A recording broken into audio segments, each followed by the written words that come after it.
Ukraine has traditionally been a breadbasket for Europe. Its rich soil and mostly flat geography have allowed 70% of the country to be used as agricultural land. In 2020, Ukraine was the world's biggest exporter of seed oils like sunflower and rapeseed. It was the world's fourth largest exporter of corn and fifth largest exporter of wheat. However, Russia's invasion of Ukraine has sharply changed the country's agricultural outlook. Many of Ukraine's crops are planted in April or May. Ukrainian officials say farmland used for planting spring crops could be cut by more than half this year because of the war. Spring crops include barley, corn, sugar beets, sunflowers, and soybeans. An exception is winter wheat, which is planted in the fall and harvested in the summer. Ukraine's then agriculture minister, Roman Lyshenko, told Reuters in March that only 60% of the sowed winter wheat might be harvested.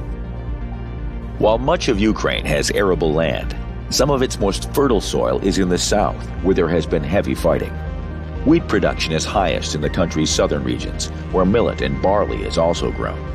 Rapeseed production is prominent in the country's west, while corn is mostly grown in Ukraine's north.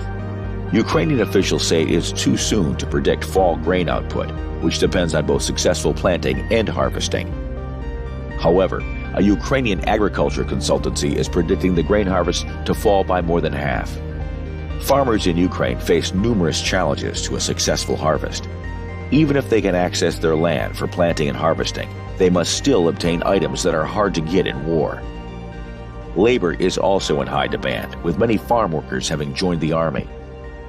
Ukrainian officials say they are working on a system to allow temporary military exemptions for agriculture workers. While Ukraine traditionally has a surplus of food which it exports, this year officials are worried the population could go hungry. As a result, the government has banned or limited exports of many staples. Limiting exports will further damage Ukraine's economy and could also affect global food supplies. The top destinations for Ukraine's corn exports in 2020 were China and Europe, while much of its wheat exports in 2020 went to the Middle East and Asia. The war has already driven up the global price of grains, leading the United Nations to warn of a food crisis in places like Egypt and Lebanon.